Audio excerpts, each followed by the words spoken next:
Uw verslagjouwer Reinier van der Hout zich in jouw droen bij het maken van de eerste uitsturing van Omroep Friesland.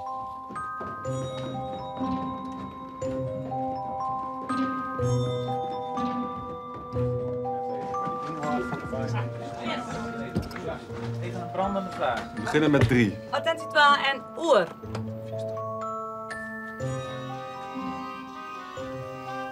En die baan die stiet nog net kleren was je even tot de technische storing oplost is.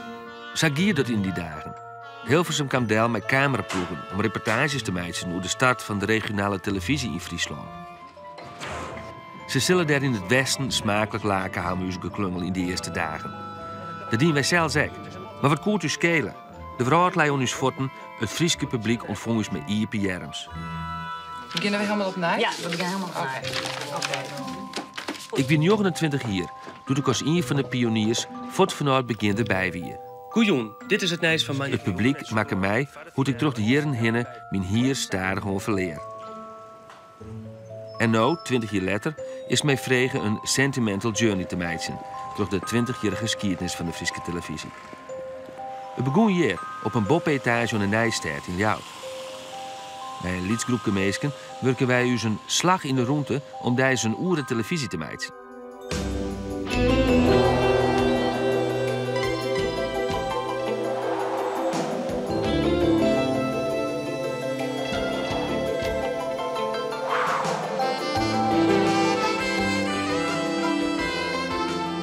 Zo'n topmoment nam de regionale televisie overal in Nederland een vlecht. Elke provincie kreeg zijn eigen televisiestation. Maar nu, in 2014, liet je de goede tijden voorbij. De budgetten staan onder druk, redacties krimpen en terug de komst van heel dit meer televisiekanalen en de ontwikkeling van nieuwe media neemt de concurrentie alleen nog maar ta.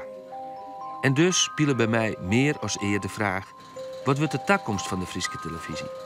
Hoe blijft het zichtbaar en relevant in een dynamisch en vol medialandschap, waarin de mediaconsument troch alle mogelijkheden die er had, vluchtiger is als eer?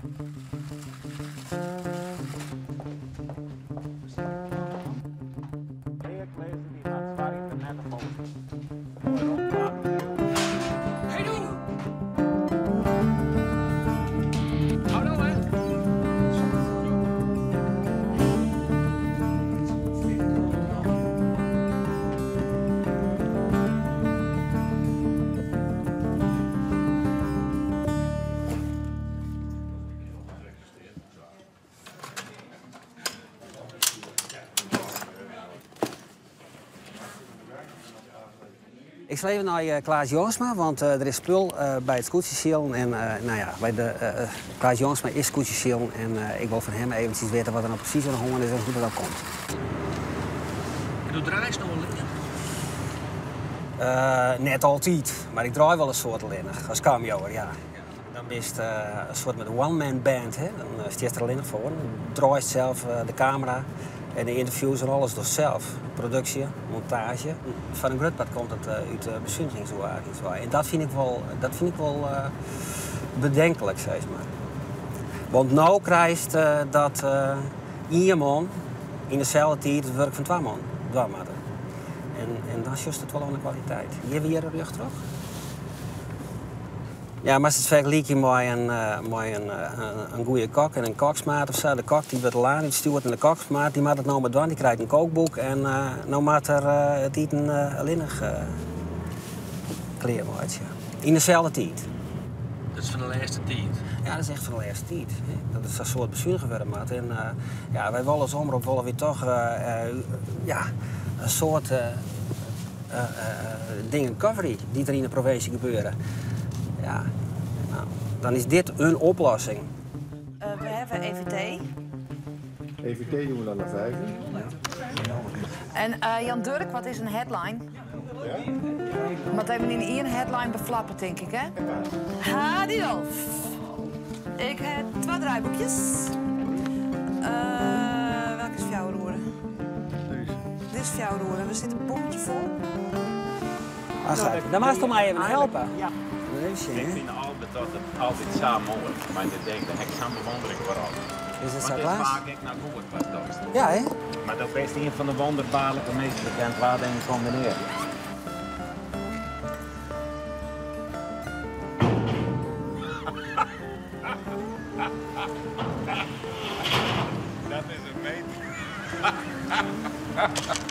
Ja.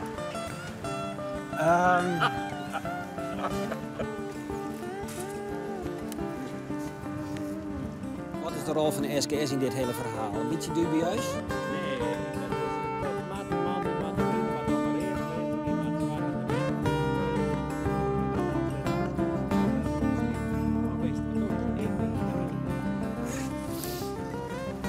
Woord wat? Ja, dat is wel goed, maar ik zit me nou al te vregen in dat ik net hoe steward ben, maar het loopt. Ik denk meer dat ik hem in een oor kanaal hier, de microfoon. Nou, dat chef zelf. Nou, het is nu kwartier voor 4 en om 4 uur begint de nieuwsuitsturing. De Omroep Friesland Actueel. Nee, een jongetje niet de televisie, toch doet er nog radio bij. Ja. Die mail kan ik op morgen roepen als ik Ja.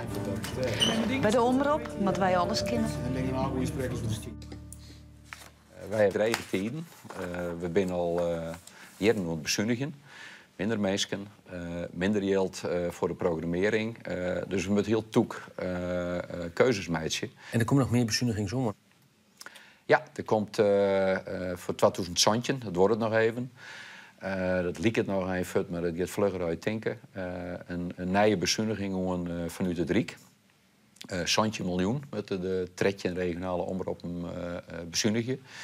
Nou, als je dat wat rekenkundig vertalen zou, dan geldt dat voor u weer een miljoen ongeveer. En nou ja, dat zal helder wijzen. Dat is voor u een heel groot bedrag.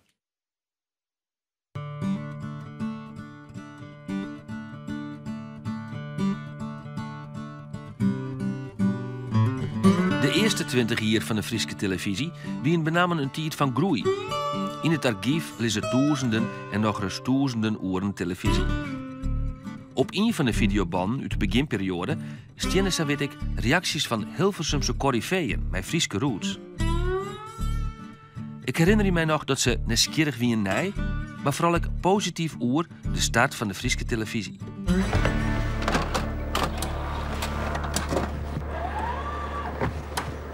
Ik ken net zeggen dat je hem nog populairder wordt dan de Hilversumse zenders, maar ja, het mat wel. Altijd ergens in Nederland een kans had, dan is het in Friesland, denk ik. Het is dus waarlijk passend, billijk, nuttig en vooral heilzaam dat we hier vanuit de studio van het bijna even nieuwe TV Brussel Omroep Friesland een succes toewensen dat op zijn minst busterbaarlijk is. In hoe vieren we pionieren, die eerste tijd? Ja, het was gigantisch. Ja, we moesten het zelf uitvinden. Ja. En wat moest je hem zelf uitvinden dan? Alles. Alles. Hoe maak je televisie? Dat is eigenlijk... Kan we het dan wel kleren? Maar wel niet kleren. Ja, dan kan altijd wat. Nee, maar die afspraak hier weer van als wij op haar gaan, kom je wat mooi. Wij komen altijd 12 minuten televisie voor de Joost. Ja. Dus als het nou niks weer, of het weer al wat, dat maakt niks uit. Wij maken er een verhaal van. Ja. Maar het moest met een heel iets ploegje meesken, hè? Ja. En dan doe oeren dijs, meidje. Ja, het is bizar. Als het achteraf werd besust, dan is het bizar. Dat wie jezelf volslijn over de kop rennen. Mais in de hand. 2 reportages op een dag. Moa's een reportage draaien. Hup, hup, hup, hup. En dan de volgende. Wiels we alles nog leren moesten. Dus, maar goed, dat wist het Friese publiek toch ik net. Iedereen weer, je waren oestjelp toch positieve reacties. Want iedereen vond het mooi. Waarom vond iedereen het mooi dan? Nou, de Friese samenleving, Mierskip, kwam op televisie. Die waren volwassen of zo. Ja, het weer een soort we hier van een eigen televisie. Ja, nou hier we ik dus eigen televisie stuurden. Ja. Friesland op een kaart. Dat weer denk ik wel wat. Ik vond in het archief nog een allereerste presentatie, Simone.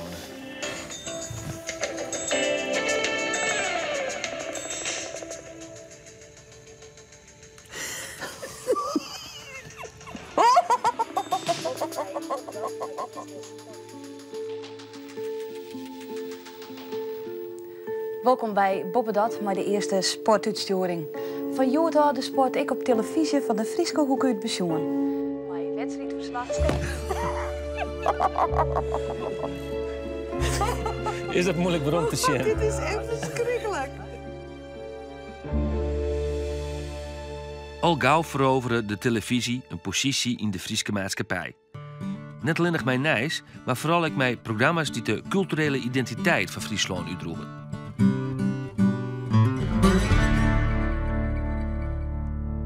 En daarmee je de 154ste PC. Nou, ik bedoel van Jochem Bouma, de afscheidsnemende Auke van der Graaf. Het eerste wat met de mensen, december 2000, denk ik, ja.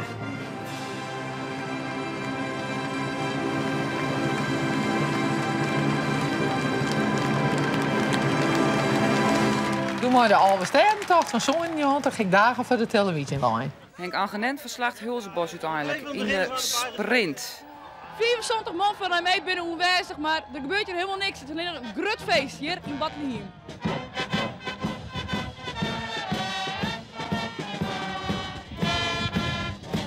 Nou, inderdaad, scootjesiel.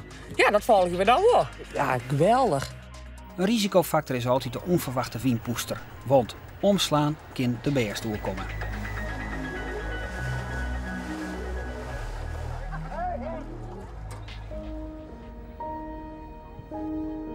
Wat mij zelfs het meeste bijbleun is de dramatische deel van Meindert Tjulker en de massale betinking van hem in de Ljouter Binnenstad. Het was een van de eerste keren dat wij zo'n grote live-klus dienen. Ik zie je een van de haatrolspelers op die het landelijke bekendheid kregen vanwege Meindert Tjulker. Hajo Apotheker, doe burgemeester van Ljout, no residerend in Snits als burgemeester van de gemeente Zuidwest-Friesland. Ik heb nog wat beelden meenemen van de betinking van Meindert Tjulker, met jouw taspraak erin. En dan wil ik je even nog een paar dingen verschillen. Wie had zich een voorstelling kunnen maken wat zich onder de Leeuwarder bevolking in Friesland en Nederland zou gaan afspelen?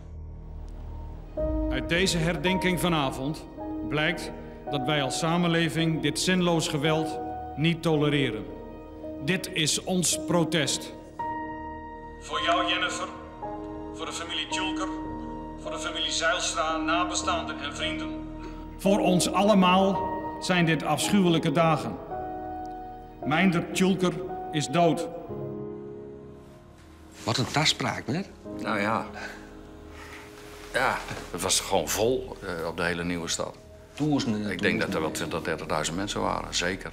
Ja. Het werd gevoed door de veelheid van publiciteit ook. Dus het zwol aan.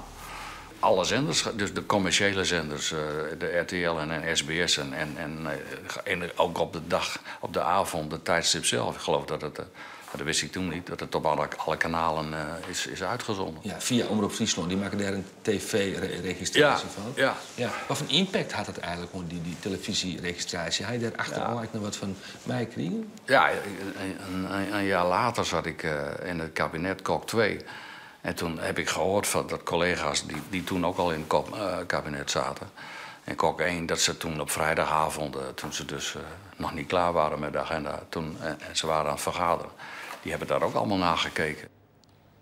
Ik nodig u uit mij in rust en stilte te volgen.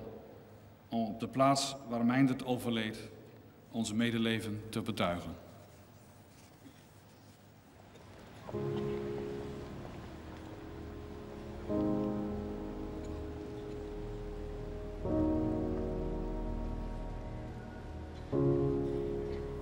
Had het ook nog persoonlijke gevolgen van je carrière, om zo maar te zeggen? Nou ja, je komt dan wel een beetje in de sfeer van de halfbekende Nederlander. Maar...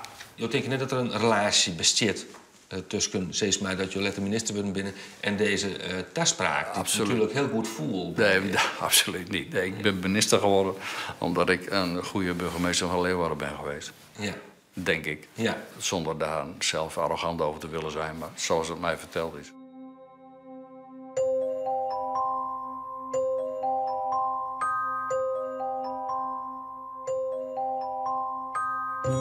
De aanroende 20 hier is de wereld in heeg tempo verloren. De tijd van groei is voorbij. Omroep Friesland maar krijgt als de oren regionale omroep een bezuinigje. En dat wils de concurrentie alleen nog maar groter wordt. De zuchtcijfers staan onder druk. En de vraag is, hoe blijf je als regionale stuurder zichtbaar tussen al die oren televisie en digitale kanalen? Staatssecretaris Sander Dekker van Cultuur die weet het wel. Hij zucht het les dat de 13 regionale omroepen integreren in de NPO, de Nederlandse publieke omroep, die ook Nederland 1, 2 en 3 onder haar hoede had. In de praktijk zou dit betutten dat Omroep Friesland een redactie in de provincie houdt, maar dat Hilversum het beleid bepaalt. Een goed plan, zo vindt NPO-baas Henk Haaghoort. Want één grote publieke omroep, die zowel landelijk als regionaal uitstuurt, zou beter het gevucht om het publiek te ontkennen. Als je dat doet in een variant waarbij je zegt, in de regio's worden de programma's gemaakt. Daar verankeren we de herkenbaarheid van de programma's. Dus die zijn dicht bij de mensen in Friesland of een andere regio gemaakt. En je geeft aan de NPO de opdracht, zorg nou dat die programma's zoveel mogelijk mensen bereiken. Dat je de distributie goed regelt, dat de programmering op orde is, de financiering, dat je een prima rolverdeling hebt. Ik stek mijn jacht op in Gnees, bij de oud-directeur en hoofdredacteur van RTV Noord, Roel Dijkhuis. Ik tref hem in een Grand Café dat ooit RTV Noord haar studio's hier. In een tijd dat de regionale omroepen ook vanuit Hilversum ongestuurd waren. Van de verzelfstandiging eind jaren 80. De griezen giet hem oer de grauwe. Had ik de plan van Dekker en Haaghoort ongesnij. Het was een afschuwelijke tijd, vol bureaucratie, vol gemier, vol allerlei pogingen om het maar vooral klein te houden. Want als het groot werd, dan werd het ook een grote concurrent. Het moest klein blijven, het mocht niet uitdijen. Het moest vooral daar een beetje wat hobbyisme in een provincie blijven. En voor de rest niet. Nou, iedereen kan zeggen wat ze willen. Dat gaat gebeuren, dat voorspel ik nu al. Niet over 2 jaar, maar misschien over 4 of over 5. Dan wordt de macht van Hilversum in de regio zo groot dat wat daar gebeurt, wordt ingeperkt. Kan ik u nu al voorspellen, meneer. Zo werkt dat. Dus dat is voor jou absoluut geen optie? Nee, daar kan ik zwetend van wakker worden. Maar Haaghoort liep het de man in bonus. Onder zijn leiding had de NPO daar rond de jaren 10 succesvol opereren. Als het gaat om het herpositioneren van Nederland 1, 2 en 3. De succes binnen goed. En dat wilst in Hilversum de grootste bezuinigingsoperatie uitgevoerd wordt. Haaghoort wil het keusje bij de regionale omroepen nog eens herhalen. Ik ben ervan overtuigd dat er dan veel meer kijkers komen voor regionale programma's. Oh ja? En hoe wordt het dan bereikt? Omdat onze... Kijk, zoals makers het best mogelijke programma willen maken, vindt de NPO het zijn taak om met de programma's die er gemaakt worden zoveel mogelijk mensen te bereiken. Wij doen ons best om voor een VPRO-programma zoveel mogelijk kijkers te vinden. Dat probeert de regionale omroep nu toch eigenlijk ook? Ja, maar bijvoorbeeld wij kunnen spelen met een grotere mix aan kanalen en mogelijkheden. Wij zouden kunnen zeggen, nou dan maken we een combinatie van een 24-uur zender gericht op de regio en een venster op Nederland 1, 2 of 3. En als die naar elkaar toe gaan verwijzen, dan we kunnen uit een veel groter arsenaal aan distributiemogelijkheden kiezen. Nog dit jaar moeten de regionale omroepen aan staatssecretaris Dekker duidelijk meidje hoe zij de gearworking met de NPO sjuggen. Maar dat ik waarom ben uit Hilversum, verneem ik dat Haaghoort bij Omroep Friesland de hand net op elkaar krijgt van zijn ideeën. Ik de tassissing dat Omroep Friesland jonke stuurt die het op Nederland 1, 12 draaien, de eigen 24-uur-zender houden mij, maakt het geen indruk. Hij is heel goed in het creëren van kanalen en zenders en internet-ingangen en weet ik wat. Is dat belangrijk? Is heel belangrijk, is er heel goed in. En waar er net goed in is, want dat weet ze namelijk in Hilversum net, is wat er leeft in Friesland. Maar dat is toch echt niet relevant, dat hij maar de programma's goed bij de sjuggen brengt? Nee, maar wat hij suggereert, en dat in het wier, wat hij suggereert is, ik ben eigenlijk alleen nog maar een soort technische ondersteuner. En dat is een mooi verhaal van meneer Haaghoort, maar dat meent er net. Hij heeft wel degelijk, als hij het vroeg heeft, een verantwoordelijkheid in de programmering. Hij kan programma's weigeren en hij kan programma's accorderen.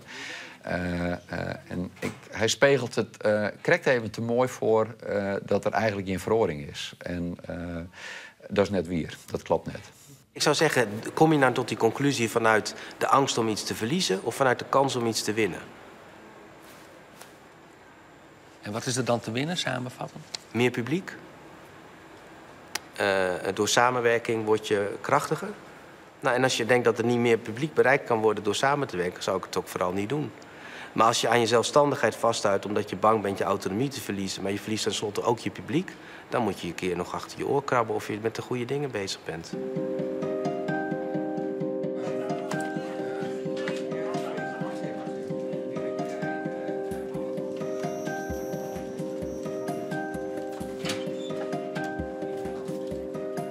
Wiels de discussie over de toekomst van de regionale omroepen dit jaar losbranden zal, ontwikkelen de redacteuren haar een heel tijd meer tot toezenpoorten, om met minder geld toch de programmering overeind te houden. De telefoon op stil.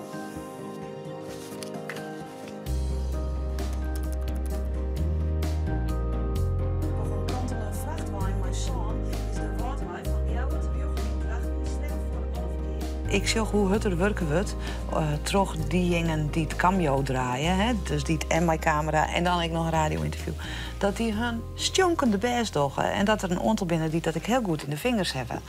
Ze krijgen alleen nog te min tijd en te meer romte. Oké, dat zucht het, maar zucht de sugar dat eigenlijk? Nou, Sjugger die zucht het, die ervaart het misschien. Sjugger die zucht net wat er mis is, maar hij vindt iets minder interessant. En weet net wat de vinger erop te leggen. Oké, dat is die noodzoeging. Dat het zou werken, ja. Okay. Maar ik ben het net met Simone eens dat die kwaliteit nog zo heel hard. Maar ik zeg wel dat mensen een heel hard werkje maken. En dan, maar dat is wat over, dan denk ik van, goh, nou, dan vind ik het nog heel knap als ze dat zo doen. Dat is ik wat ik zei. Ja. Ik vind maar het dan heel vind ik knap die wat ze kwaliteit. Ja, nou ja. Maar wat maakt je oors? Want je krijgt bezuinigingen op je dak als Omroep Friesland. Je wil aan de andere kant ook je ambities. Je wil lekker onwijzig wijzen, steeds maar zichtbaar blijven. Van tussen al die andere televisiekanalen. Dan maak je toch wat, of net? Minder uitsturen. Dat soort die vakken. Ja. Okay, dus waarom van een oerendijs naar een jelle oerendijs? Ja. Langere items. En een item minder. Wij maken ook een bakjes van 12 minuten. Er zit soms vol meer in. En hoe wordt het zien wat ze nou zei hier? Nou, dat is net onwaarder. En dat begreep ik natuurlijk heel goed. Dat als je een uur televisie maakt, dan is de stap om te zeggen van, hey, jongens, het wordt minder. Dus we gaan weer om naar een jelle uren. Ja, dat is hetzelfde als dat de Leeuwarden kranten zeggen zo van, jongens, we halen je er 4 bijlagen uit. Die doordat ik net. Nee. Wils die het ik hartstikke dreig hebben en bezuiniging matten. Maar die kranten bleef wel die kranten.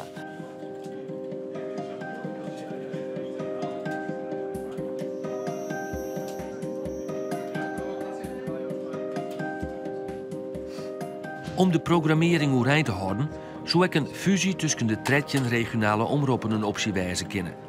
Ze zei het oud-RTV Noord-directeur Roel Dijkhuis. 13 zelfstandige regionale omroepen als programmabedrijven. 1 groot bedrijf voor alles wat erachter zit. In de toelevering, in de faciliteiten, techniek, administratie, reclame, personeelszaken. Dat soort grappen, daar maak je 1 bedrijf van. Daar kun je heel veel geld op sparen. Doordat je heel veel minder chefjes en bazen nodig hebt. En dat kan je dan vervolgens in je programmering stoppen. Maar zo'n met al die dalende inkomsten op te vangen wijzen? Nou, je doet in elk geval een poging. Kijk, als je het niet doet, dan heb je ellende. Dus je moet wel iets doen.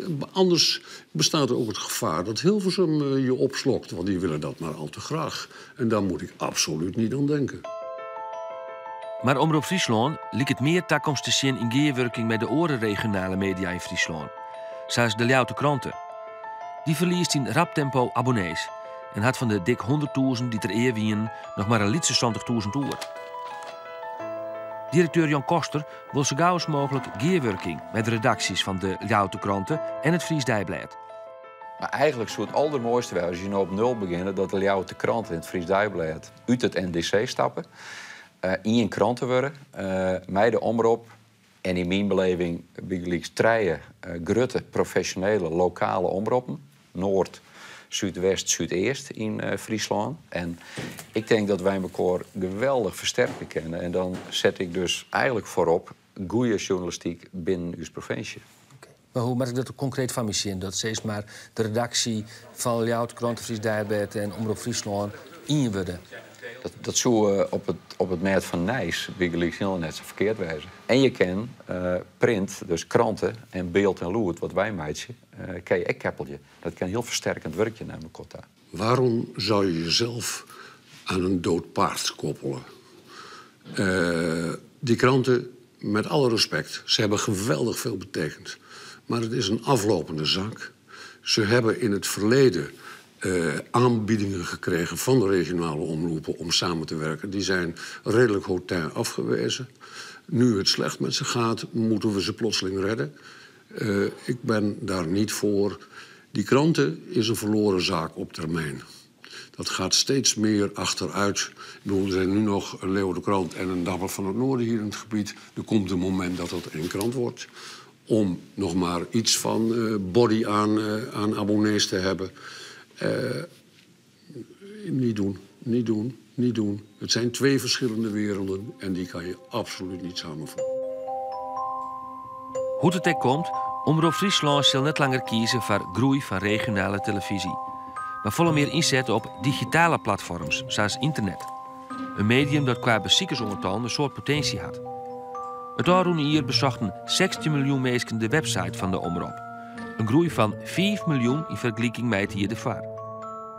De toekomst van alle traditionele media is digitaal. Jan Koster doet zelfs de voorspelling aan dat door 20 jaar de traditionele media net eens meer bestaan. En dat de Friese journalistiek werkt stil vanuit één Fries mediacentrum. Bij het landschap, zoals ik het nou weet, denk ik dat er print in zit, kranten. Er zit audio in, lood, er zit beeld in. Maar ik denk ook dingen als weblogs en lokale initiatieven. Ik denk dat we dan volle meer redacties hebben dan organisaties, zou maar te zeggen. Dus daar is een optelsom van redacteuren. De een kan goed schreeuwen, de andere kan goed internet, televisiemeidje en de andere kan goed radioreportagesmeidje. Dan bestaat er net meer een Omroep Friesland, een Ljouwte kranten. Hoe 20 jaar verwacht ik dat eigenlijk net. Ik denk dat er zo volle verhoord in die tussentijd. En ik moet zeggen, het hebben van die organisatie is natuurlijk net doel op zich natuurlijk. Het is een vehikel om een groter doel overeind te houden. En als dat grotere doel maar overeind blijft in dat mediacentrum Friesland. Want ik denk dat dat volle meer de borging voor de toekomst herbergt. Dat is best eens kennen inderdaad. Zo, dat wie het weer. Weer even zwitten, even concentreren. Maar hij was. Op weg naar de uitgang realiseer ik mij dat 20 jaar na het begin van de Friese televisie het medium een onwisse toekomst meer te geeft. De hele mediawereld is toch heel krapte en de digitale revolutie in beweging. Maar wat is de beste strategie om het publiek dat in 1994 de Friese televisie met IPR's ontvong op een nij te veroveren? Ik weet het net, waar het al weet die mij bij mij melden.